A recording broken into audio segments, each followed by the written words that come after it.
베네수엘라 본토에서 마두로 대통령을 생포해온 미국 트럼프 대통령. 이번에는 반정부 시위가 격렬한 이란에 군사 개입을 할지 세계의 이목이 쏠리고 있습니다. 미국 언론들은 벌써부터 트럼프의 행동이 임박했다라는 보도를 내고 있고요.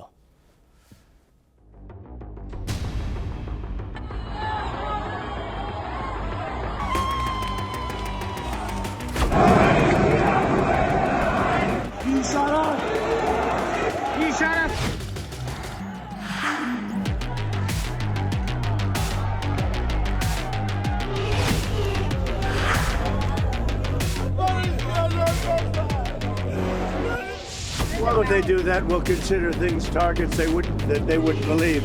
If they do that, we will hit them at levels that they've never been hit before.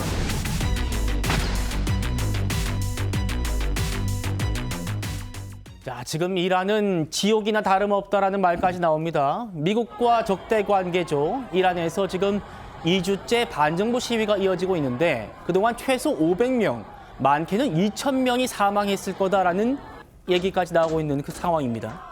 최 의원님, 트럼프 대통령이요. 주말 사이에 군사 개입 옵션을 보고받았답니다. 군 당국 그리고 정보 당국으로부터. 이걸 이제 실행할지 이걸 고심하고 있다는데 뭐 옛날 같았으면 뭐 설마 이란을 뭐 침공 군사 개입하겠어? 이렇게 생각할 수도 있겠는데 최근에 우리가 베네수엘라를 보지 않았습니까? 그러다 보니까 이거 진짜 하는 거 아니야? 이런 생각 드는 게 사실이에요. 언론 매체에서도 전망이 좀 엇갈리고 있는 것도 사실이고요. 예. 그러나 또 그 부정적으로 보는 견해가 상당히 많은 게 오히려 현실입니다.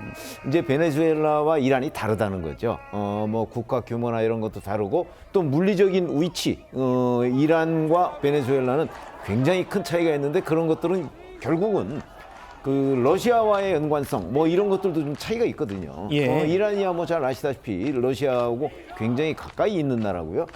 그 러시아가 그 미국의 이란에 대한 군사 행동에 과연 좌시하고 있을 것인가 하는 부분도 굉장히 중요한 변수고요.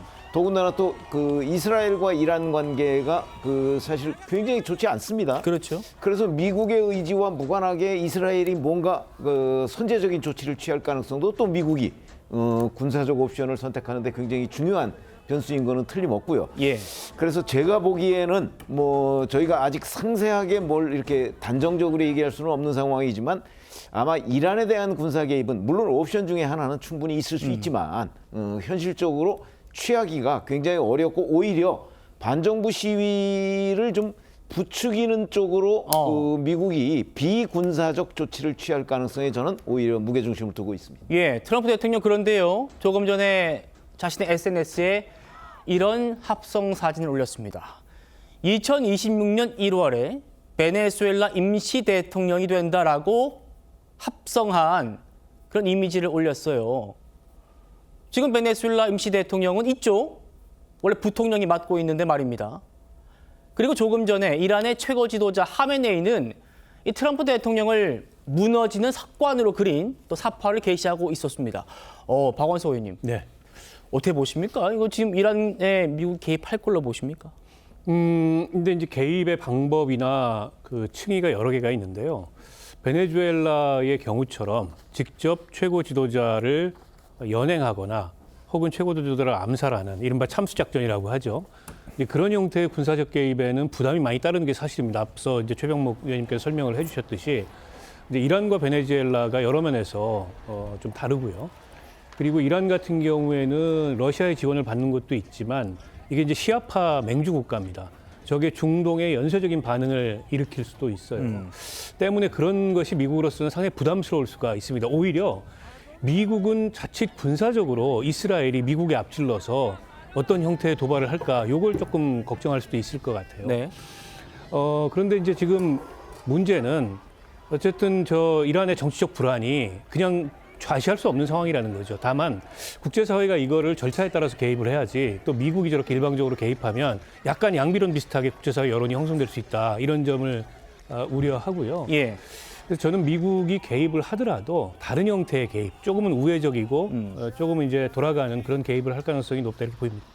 혹시 이건가 싶기도 합니다. 지금 이란은 정부가 통신망 전면 차단해서 70시간 이상 외부와 소식이 단절돼 있어요. 그래서 알려지지 않은 사망자가 훨씬 많다 이런 얘기 나오고 있는데 트럼프 대통령이요 이 사람과 통화를 하겠다고 했습니다. Well, we're gonna be talking about that. We may get the internet going if that's possible. We may speak to Elon because, as you know, he's very good at that kind of thing. He's got a very good company, so we may speak to Elon Musk. And in fact, I'm going to call him as soon as I'm finished with you. 여 대변인님, 일론 머스크와 통화하겠다. 이것도 혹시 뭐 간접적인 개입 중에 하나일까요? 어떻게 보십니까? 지금 이란에서는 그렇게 생각하겠죠. 이란에서는 지금 뭐 반정부 시위가 굉장히 확산되고 있기 때문에 인터넷을 통제하고 있거든요. 근데 지금 그 속속 나오는 뭐 영상들이나 사진들이나 이런 것들이 어떻게 그 이란이 통제하고 있는 그 인터넷을 뚫고 나왔느냐. 스타링크 이야기가 계속 나오고 있습니다. 그렇죠. 실제로 일론 머스크가 2022년에도 이란 시위가 확산됐을 때 그때 스타링크를 제공해가지고 이렇게 인터넷을 할 수 있게 해준 사례가 있거든요. 그렇기 때문에 이번에도 일론 머스크가 그 스타링크 제공한다든지 아니면은 관련해가지고 일론 머스크도 굉장히 지금 발언들을 많이 하고 있기 때문에 트럼프 대통령이 일론 머스크와 같이 하면서 이렇게 이란을 압박하는 이 카드를 좀 활용하고 있는 것으로 보입니다.